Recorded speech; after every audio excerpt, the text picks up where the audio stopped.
Hello YouTube, it's Ryan here with Hobbies of Man once again, and today we're doing our top light novels that I read this year video. So last year I did one as well, and it wasn't horrible, but I think it was actually pretty enjoyable to do, but like the reception of it wasn't as good. And I think just because light novels are not as big of a community as manga, and the manga one was huge, like I don't know why a lot of people seem to want to see the video. I mean, I don't think that many people stayed for the video, but a lot of people clicked on it, and that's pretty interesting. And I didn't want to stop doing the top light novels I read this year, because I think that that's part of a big part of the channel and a big part of otaku culture that is slowly becoming more important, and so I wanted to continue to do it. So yeah, let's do the light novels one, and I'll record the manga one later. But I do apologize for the lighting situation. This is the only time I have to record before I go to Mexico, and it's raining really hard right now, so this is the best lighting I can do based on what I have available to me. So yeah, let's get into it. So some quick disclaimers here. I have 7 novels on the list.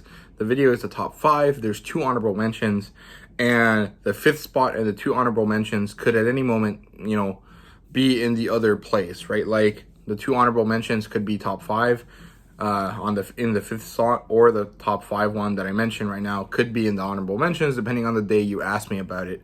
But the top 4 are definitely in the slots that they're supposed to be. So let's see, let's do a further disclaimer here.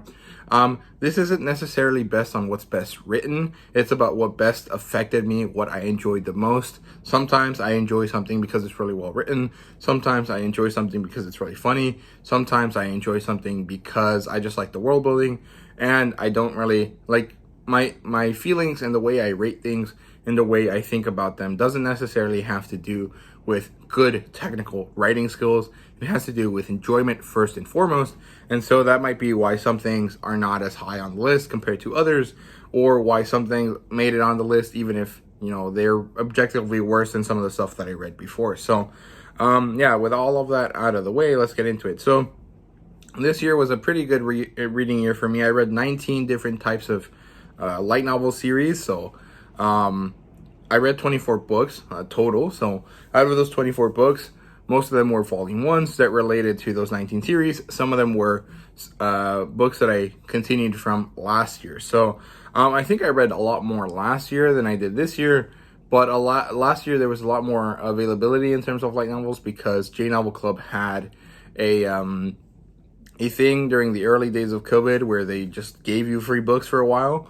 So I think that's why I read less light novels this year, but doesn't matter. At the end of the day, I read quite a bit of different things, and so I have a good selection to kind of choose from here. So let's get into it. Let's start with number 5, then we'll do the honorable mentions, and then 4, 3, 2, 1, right? So let's start with number 5. The 5th thing that I have on this list, my top 5 light novel here, is Dragon Hatchling, which is right there. So Dragon Hatchling is by no means the best written thing that I read this year. I actually could have picked something else like Danmachi 4 or Reign of 7 Spellblades 2, but I'm pretty sure I mentioned those in the last year's video, and I also think that it's not fair because those are dependent on previous volumes to be enjoyable, right? So Dragon Hatchling 1 is enjoyable in its own right, and I liked it a lot. I thought that the premise was really good. It's very similar to Spider So What. It's one of these reborn as a monster creature, not as a monster, humanoid, and having to figure out how to live their life now that they are a animal, right? So I like that a lot. I think it's really good. I also like that it's about dragons. Dragons are some of my favorite fantasy creatures ever, and overall, I just thought it was really good. I really enjoyed it. I don't think it was the best in terms of plot line. It's actually quite simple in terms of plot line. It's just, grinding up to a certain level, trying to achieve a certain skill in order to do something else over and over. But I just liked the very good narration of the character. The character that we had the viewpoint from was really, really enjoyable, really, really good. Just really nice to listen to, and I liked that a lot. I thought that was really good. So that's why it's on number 5, right? So yeah, let's get into the honorable mentions now. So I have 2 of them. One is Space Mercenary, or I woke up as on the strongest spaceship, and now I'm a space mercenary. It has a lot of issues. In fact, I think that man and his manga actually talked about the issues on Twitter, so go check him out. I think he mentioned a few things. It's totally fair what he said, but for me, I thought it was good because of two things. One, it's a sci-fi story. We don't really have that much sci-fi isekai that isn't directly related to video games or VR situations, and I think that having one that is basically just an actual space series is good.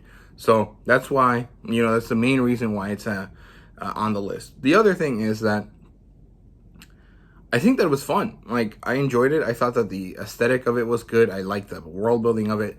Yes, the characters are kind of weird, and sometimes they really aren't the best, and some of the plot points are not the greatest, but overall, I thought that it was enjoyable enough, right? So, and it was definitely more enjoyable than some of the other light novels that I read this year, so, and that's why it's an honorable mention.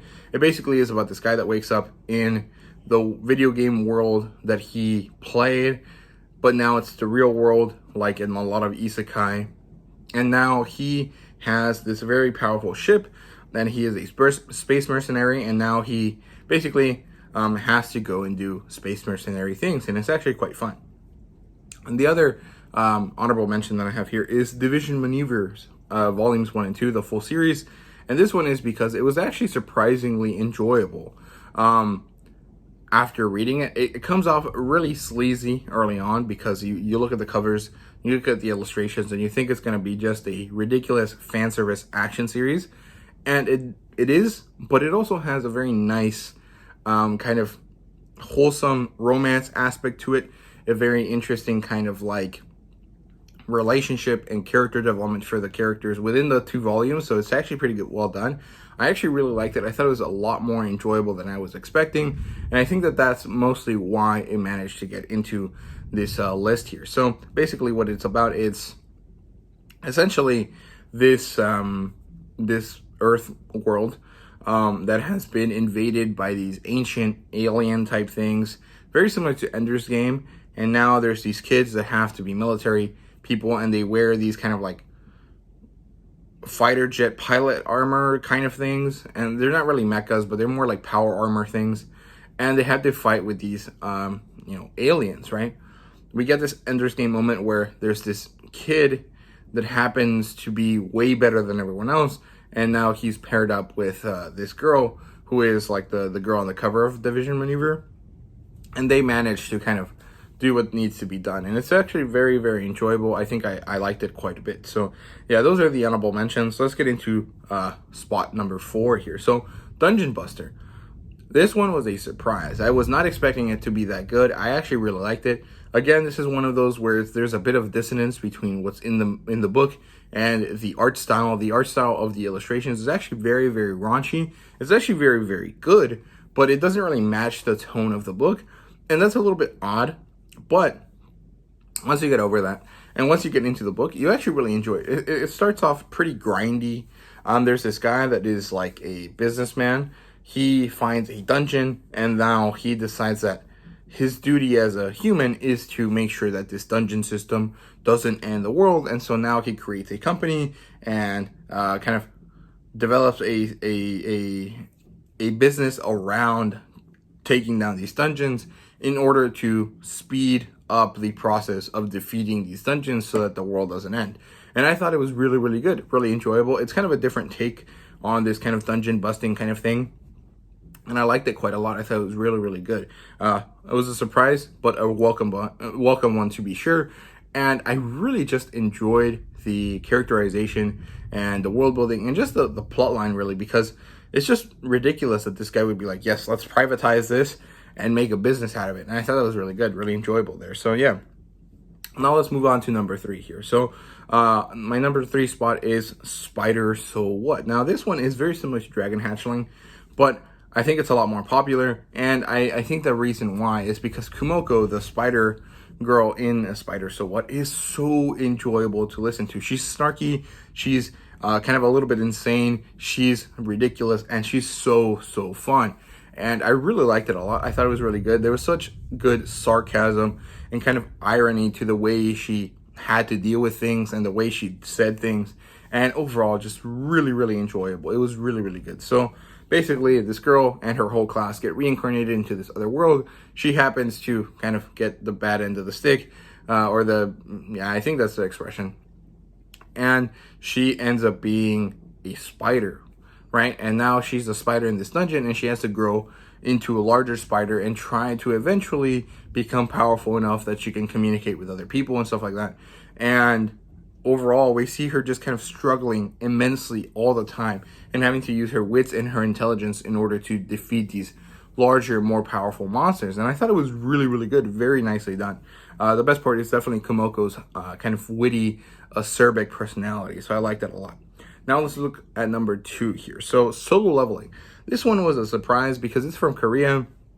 Yen Press suddenly decided to go all in on the Korean manga, manhwa, and light novel kind of scene.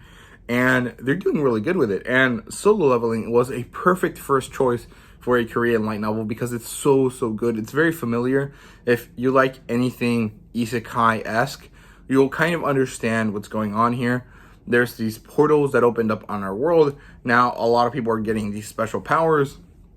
And now they're able to go into these portals, fight monsters, and then come back with power and riches and a lot of stuff, right? So very, very good. And we follow this guy who happens to be the weakest hunter in the world. He's an E-rank hunter, and within the E-ranks, he's actually the lowest of the low.